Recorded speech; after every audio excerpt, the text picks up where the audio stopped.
कैसे हैं आप? उम्मीद करता हूँ आप अच्छे होंगे और हेल्दी होंगे।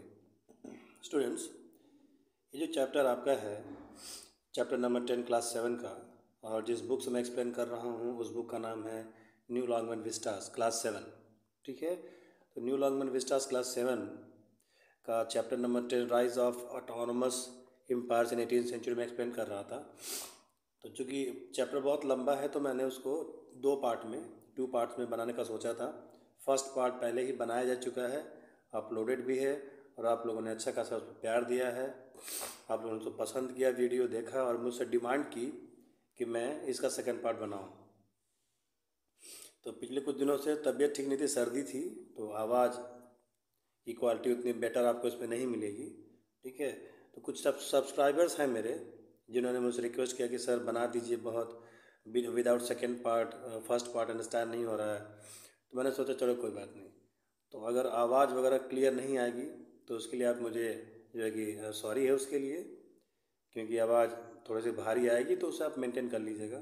मैं कोशिश करूँगा कि बेहतर आवाज़ के साथ मैं आपको दे सकूँ। तो फिर चलिए वीडियो को लाइक कर दीजिएगा, शेयर कर दीजिएगा, सब्सक्राइब चैनल को कर लीजिएगा, अपने दोस्तों अपने फ्रेंड्स के बीच इसको आप शेयर ज़रूर करिएगा। बाकी सब हेडिंग्स मैंने जो है कि एक्सप्लेन कर दिया था, मराठा से हमको एक्सप्लेन करना था। आइए चलते एक्सप्लेन करते हैं इसको। कह रहा है कि मराठा जो थे, ठीक है, वो सिख और जाट जैसे नॉर्थ इंडिया में थे, उसी प्रकार से जो वेस्टर्न इंडिया का पार्ट था, पूरा वेस्टर्न आप नहीं कह सकते, वेस्टर्न और साउदर्न पार्ट, ठीक है, जिसको डेक्कन पार्ट कहा जाता है। ठीक है, सेंट्रल वेस्टर्न और सेंट्रल साउदर्न जिसे आप कह सकते हैं, ठीक है, जिसको डेक्कन ट्राइब भी कहा जाता है। ठीक, तो उस एरिया में ये जो मराठे थे, इन्होंने अपना प्रभाव जो है कि फैलाना स्टार्ट कर दिया। एक्चुअली क्या था कि औरंगज़ेब जब एम्परर था, मुग़ल सम्राट था, ठीक है, तो शिवाजी के जो फादर थे वो उसकी आर्मी में या उसके अंडर क्या थे, तो मनसबदार एक तरीके से कह सकते हैं, या सोल्जर सेनापति कह सकते हैं, ठीक है, कमांडर इन चीफ कह सकते हैं, उनके अंडर ही ये थे।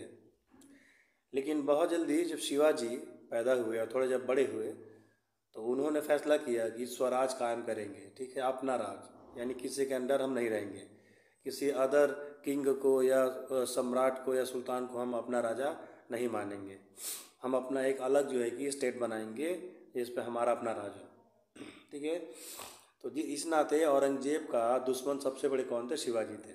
औरंगजेब शिवाजी को बिल्कुल भी पसंद नहीं करता था, ठीक है, और शिवाजी को पकड़ने का बहुत सारा एफर्ट किया औरंगजेब ने, लेकिन कभी शिवाजी को पकड़ नहीं पाया।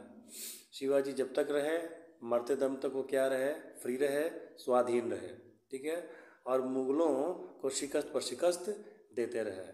बहुत बार मुग़लों को शिवाजी ने हराया, उनको सबक सिखाया, और कई किले, कई फोर्ट शिवाजी ने उनके जीत लिए, और एक अपना इंडिपेंडेंट स्टेट बनाया, ठीक है, जिसकी कैपिटल पुणे थी। ठीक, जिसकी कैपिटल पुणे थी। तो शिवाजी ने केवल उस पावर इकट्ठा नहीं किया, बल्कि शिवाजी अपने बेहतर बिहेवियर के नाते, ठीक है, शालीन स्वभाव उनका था, विनम्र उनका स्वभाव था, इसके नाते उनको प्रजा भी पसंद करती थी।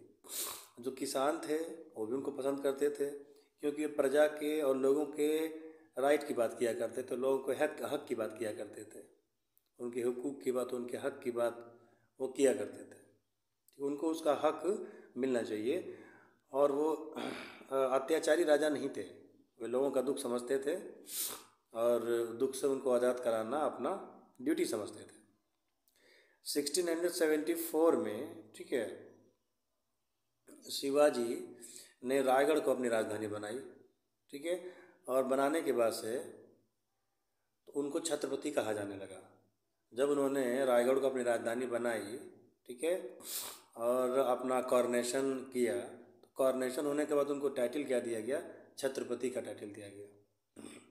इसके थोड़े समय बाद ही उन्होंने एक अपनी पावरफुल आर्मी बनाई, पावरफुल सेना बनाई मावलों की, ठीक है, और स्वराज का जो सपना था कि पूरे भारत पे अपना राज हो, पूरे भारत पे भगवा झंडा लहराए, ठीक है, स्वराज हो, तो स्वराज की कल्पना को साकार करने के लिए ये निकल पड़े जो है कि जो भी इनका ज़मीन था, जो भी इनका एरिया था, उसको फ्री कराने के लिए निकल पड़े। तो वेल्लोर का हो गया, कर्नाटका का हो गया, जिंगी का हो गया, बहुत सारे इन्होंने किला जो है कि इन्होंने फोर्ट जो है कि जीत लिया था। लेकिन 1680 में रायगढ़ में ही शिवाजी की डेथ हो गई। ठीक है, ये केवल 6 ईयर्स ही रूल कर पाए। राजा बनने के बाद सिर्फ 6 ईयर ही ये रूल कर पाए। लेकिन उस 6 ईयर के छोटे टाइम में ही इन्होंने एक अच्छा खासा अपना स्टेट, अपना साम्राज्य जो है कि बना लिया था, और मराठों को बहुत ही यूनाइट कर लिया था इन्होंने, बहुत पावरफुल बना दिया था। मराठा किंगडम जो उस समय उन्होंने इस्टेब्लिश किया था, वह बहुत पावरफुल किंगडम था। उस मराठा किंगडम ने मुगलों से, ठीक है, रोहिलों से, अंग्रेज़ों से, पठानों से, सबसे जो है कि लोहा लिया, सबको हराया। ठीक, उसके बाद से यहाँ पे जो मराठा की जो पॉलिटी थी, ठीक है, वो उस उन्होंने क्या किया कि एक जो मैनेजमेंट था उनका, उसका अष्टप्रधान नाम था। अष्टप्रधान में कुछ लोग नियुक्त किए जाते थे, अपॉइंट किए जाते थे, जो कि पूरे मराठा एम्पायर का, ठीक है, उसको ऑफिसर्स आप कह सकते हैं। ठीक है, कि क्या करना है, क्या नहीं करना, कैसे गवर्न करना है, कैसे मैनेज करना है, आर्मी कैसे मैनेज हो, लोग कैसे मैनेज हों, टैक्स कैसे लिया जाए। ठीक है, जो भी डिसीजंस थे एक स्टेट को रन करने के लिए, जो भी रूल रेगुलेशन चाहिए होता है, तो अष्टप्रधान लोग जो मैनेज किया करते थे। शिवाजी ने जो अपनी टेरिटरी थी वो अपने रूल में जो है कि 3 प्रोविंस में कर ली थी। ठीक है, उन्होंने प्रांट्स, उसके बाद से परगना और तरफ्स, ठीक है, प्रांत, परगना और तरफ, इन चीज़ों में उन्होंने अपनी स्टेट को डिवाइड कर लिया था। जो जो कैपिटल्स हुआ करते थे, जो बड़े थे, उनको प्रांत कहा जाता था। परगना का मतलब आप डिस्ट्रिक्ट से समझ सकते हैं, जिला से समझ सकते हैं। और तरफ्स, ये छोटे टेरिटरी को तरफ कहा जाता था। तो इन 3 चीज़ों में उन्होंने अपनी पूरी इंटायर जो है कि स्टेट को बांट लिया था। जो सबसे लोएस्ट यूनिट था, ठीक है, प्रशासन का, एडमिनिस्ट्रेशन का, उसे विलेज कहा जाता था, उसे गांव कहा जाता था। सबसे छोटा गांव था, फिर तरफ था, फिर परगना था, फिर प्रांत था। जैसे आज विलेज है, ठीक है, टाउन है, सिटी है, डिस्ट्रिक्ट है, स्टेट है और नेशन है। ठीक है, उसी प्रकार से उस टाइम की व्यवस्था उन्होंने अपना किया था। और इस विलेज के जो हेड होते थे, उसको जो है कि क्या कहा जाता था, हेडमैन, मुखिया या पटेल कहा जाता था। ठीक है, किसी भी स्टेट को रन करने के लिए, कि किसी भी राजा के लिए सबसे इम्पोर्टेंट होता है रेवेन्यू। रेवेन्यू का मतलब होता है पैसा, कि धन कहाँ से आ रहा है, पैसा कहाँ से आ रहा है। क्योंकि बड़ी सी, बहुत बड़ी आर्मी रखनी पड़ती थी और बराबर अटैक करना पड़ता था। आप नहीं अटैक करेंगे तो सामने वाला राजा आप पे अटैक कर देगा। तो दुश्मनों से बचने के लिए आर्मी को हमेशा रेडी रखना पड़ता था, बहुत सारे हथियार बनाने पड़ते थे। ठीक है, एक स्टेट को रन करने के लिए, लोगों की सुख सुविधाओं का भी ख्याल रखने के लिए पैसा इम्पोर्टेंट था, आज भी है। गवर्नमेंट चलानी है, स्टेट चलाना है, जैसे यूपी है, यूपी को ही अगर रन कराना है, चलाना है, तो जब चीफ मिनिस्टर के पास या स्टेट के पास पैसा नहीं रहेगा तो वो कहाँ से चला पाएंगे। बहुत सारे डिपार्टमेंट्स होते हैं, लोगों की देखभाल होती है, मेडिकल होता है, इंफ्रास्ट्रक्चर होता है, रोड होता है, बहुत प्रकार की सुविधाएं होती हैं, फैसिलिटीज़ होती हैं।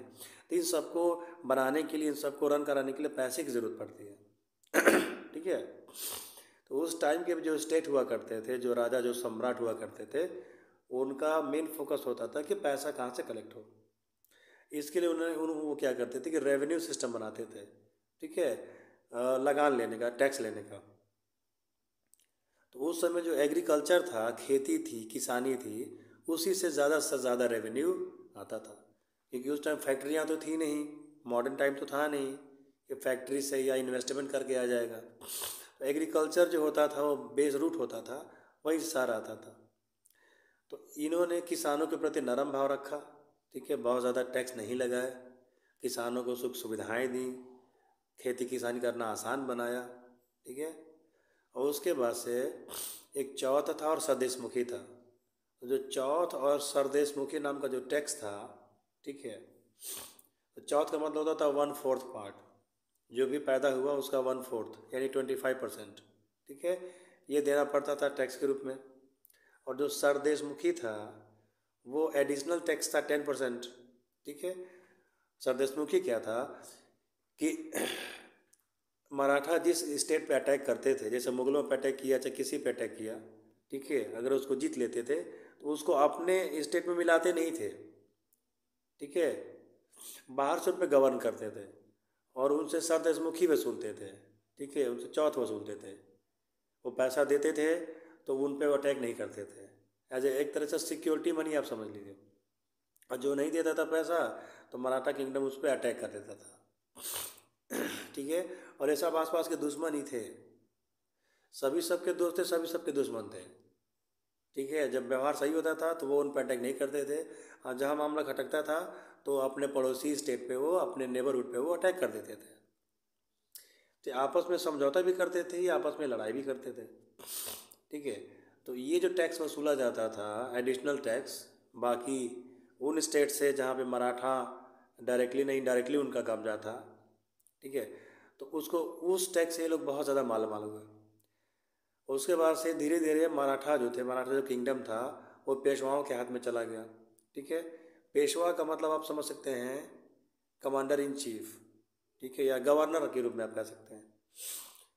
तो जो पेशवा थे वो मेन पावर उनके पास होता था, ठीक है। आर्मी को कैसे मेंटेन किया जाए, आर्मी को क्या ऑर्डर देना है क्या नहीं देना है, ठीक है, ये पेशवा इसकी जिम्मेदारी जो है कि संभालते थे। यानी सिविल और मिलिट्री दोनों प्रकार के जो अफेयर होते थे, जो मामले होते थे, सिविल मामले या मिलिट्री मामले, दोनों का जो हेड होता था उसे पेशवा कहा जाता था। और जो मजूमदार लोग होते थे वो इनकम और एक्सपेंडिचर का ख्याल रखते थे, लेखा जोखा रखते थे, कितना इनकम आ रहा है कितना खर्च हो रहा है। और जो कमांडर इन चीफ होता था आर्मी का उसे हम सेनापति कहते थे। और जो चीफ जस्टिस होता था जो न्याय करता था उसको न्यायाधीश बोला जाता था, ठीक है। तो यहाँ तक उम्मीद करता हूँ आपको बात समझ में आई होगी।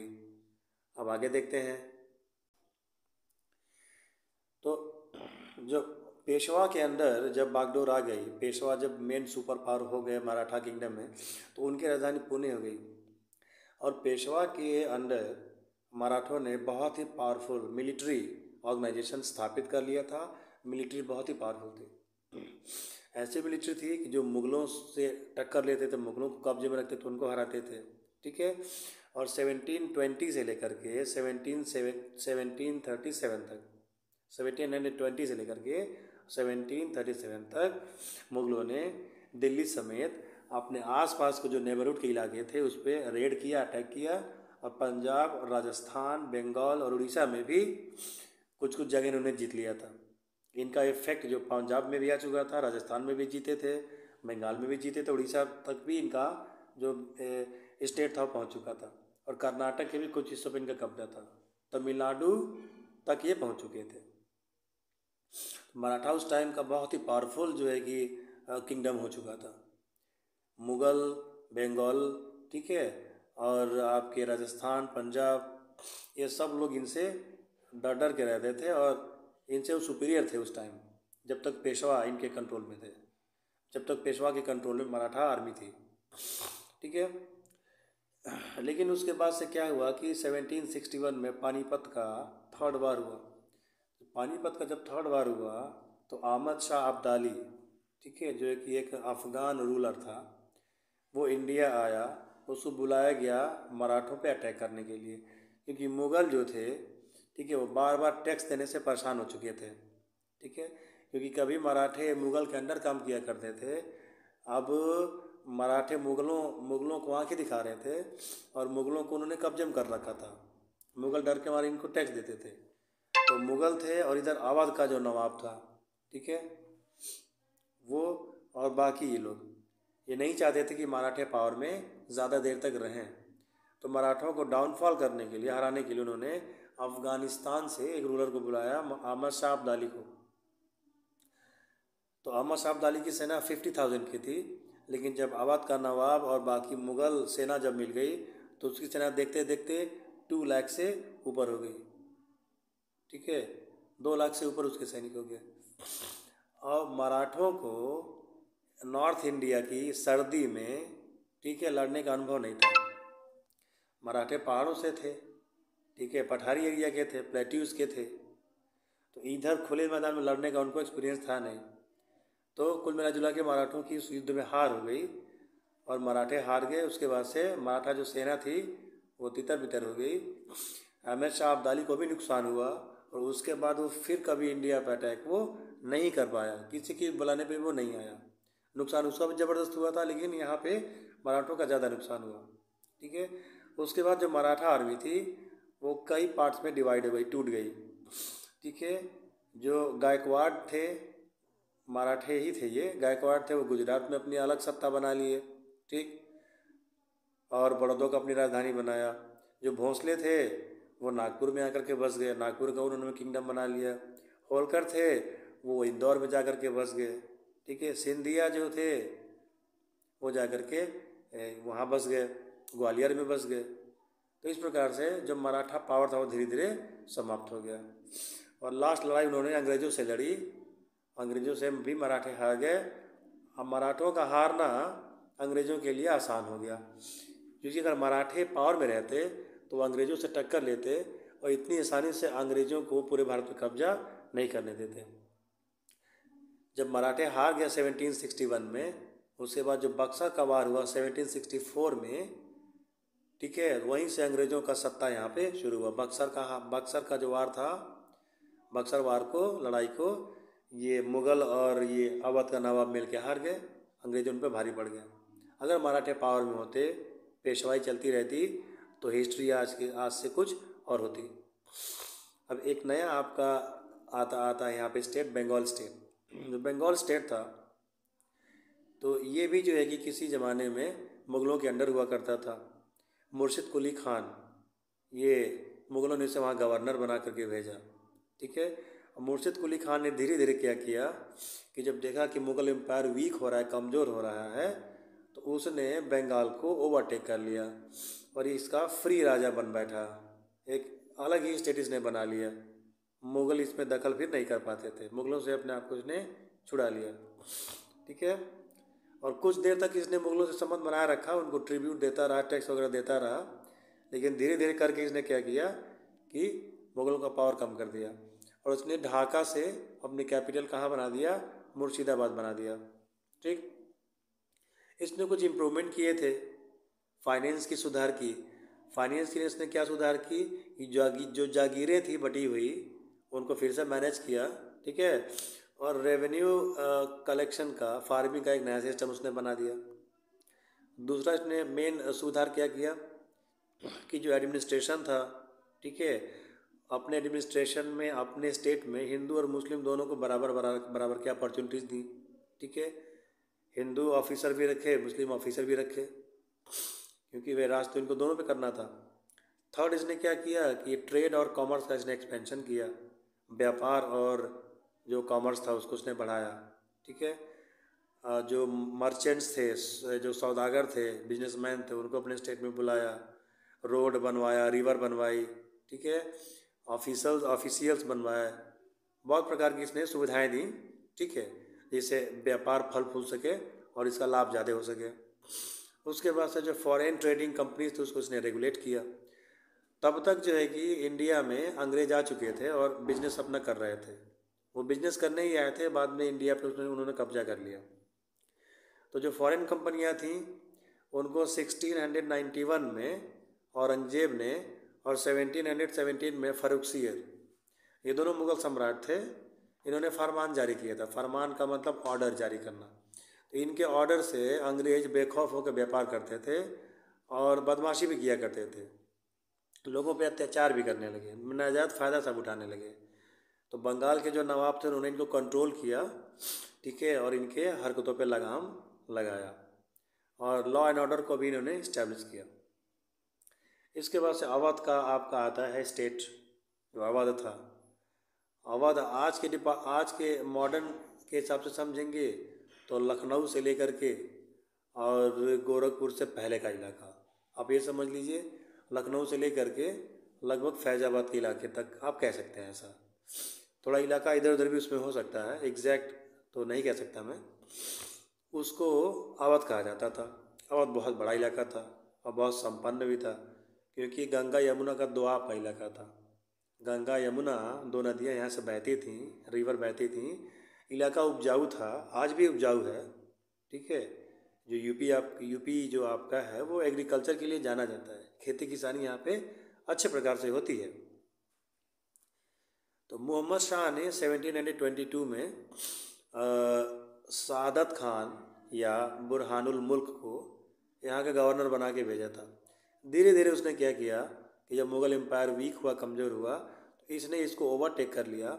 यहाँ पे उसने एक अलग जो है कि अपना क्या किया कि अपना स्टेट बना लिया, और ये बहुत प्रॉस्पेरस स्टेट था। ठीक, और ये इसलिए भी इम्पॉर्टेंट था क्योंकि बंगाल से अगर आपको जाना था दिल्ली के तरफ तो यूपी बिहार से ही आप होके जाते थे। तो ये एक तरह से आप कह सकते हैं कि तो धीरे धीरे सादत खान ने अवध को अपना एक अलग स्टेट बना लिया, और उसके बाद से जो मिलिट्री पावर था या जो फाइनेंशियल पावर था, फाइनेंशियल पावर को उनके लैंग्वेज में दीवानी कहते हैं, और पॉलिटिकल को सूबरदारी कहते हैं, और मिलिट्री को फौजदारी कहते हैं। ये उस ज़माने के शब्द थे, वर्ड थे जो बोले जाते थे। तो इन तीनों पे उसने अपना कब्जा कर लिया, और मुग़ल इन्फ्लुएंस जो था उसको उसने घटा दिया, कम कर दिया, और अवध को अपना अलग ही स्टेटिक बना लिया। ठीक है, जो मुग़ल टाइम के मुग़लों के द्वारा जो अपॉइंटेड ऑफिसर्स थे उनको एक एक करके इसने धीरे धीरे हटा दिया, और अपने ऑफिसर वहाँ पे क्या कर दिया, इसने अपॉइंट कर दिया। तो ये सब एक दिन में नहीं हुआ, धीरे धीरे करके उसने ये सारे काम किया, और टोटल जो कंट्रोल था उसने अपने हाथों में इसको ले लिया। ठीक है, अब आइए देखते हैं। तो जो सादत खान था, ठीक है, तो वो नवाब बन गया, अकेला बन गया नवाब जो है कि ये आपके अवध का। लेकिन इसने जो मुग़लों ने इसको जो बना के, तो मुग़लों ने इसको वज़ीर बना के भेजा था। वज़ीर का मतलब आप कह सकते हैं एक तरह से गवर्नर या सेनापति। ठीक है, जो सीधे सम्राट को रिपोर्ट करता था और सम्राट के नाम पे वहाँ का शासन संभालता था। ठीक, तो इसने क्या किया कि जब अवध को बना लिया इसने, तो जो रेवेन्यू कलेक्शन था उसने उसको ठीक किया, और मनी लेंडर्स और बैंकर्स भी इन्फ्लुएंस में आ गए। ठीक है, स्टेट रेवेन्यू सिस्टम को इसने क्या कर दिया, मैनेज कर लिया, और वो चूँकि गारंटी में अमाउंट भी देते थे, जो किसान थे उनको खेती किसानी करने के लिए तब लोग रुपया भी दिया करते थे, पैसा वगैरह दिया करते थे, और बाद में वसूला करते थे। तो क्या कहते हैं कि मनी लेंडर्स का, सूदखोरों का और बैंकर्स का भी, ठीक है, एक सिस्टम उसमें चल गया था। उसके मरने के बाद सफदर जंग जो उसका लड़का था, तो उसने क्या किया कि अपने बाप की जगह ले ली, और वो नया जो एक नवाब बन बैठा। तो मुग़ल उसको वज़ीर कहते थे, और ये अपने यहाँ का क्या था, नवाब था। तो 1748 के आसपास ये हो गया। ठीक है, तो इसको नवाबशिप भी मिली और इसको वज़ीरशिप भी मिली। कुछ लोग इसे वज़ीर कहते थे, कुछ लोग इसे नवाब भी कहते थे। अवध में नवाब कहा जाता था, और जब मुग़ल उसको कहते थे तो मुग़ल इसको वज़ीर कहते थे। तो उसने भी बहुत सारे काम किए। ठीक है, उसके समय जो है कि रोहिला जो थे, जो आज रोहिलखंड है, ये रोहिला थे, ये बंगश पठान थे। ठीक है, तो इनका भी अलग एक किंगडम था। तो रोहिलाओं से, जाट से, मराठाओं से इनका बराबर वार वगैरह होता रहता था, लड़ाई झड़प वगैरह होती रहती थी।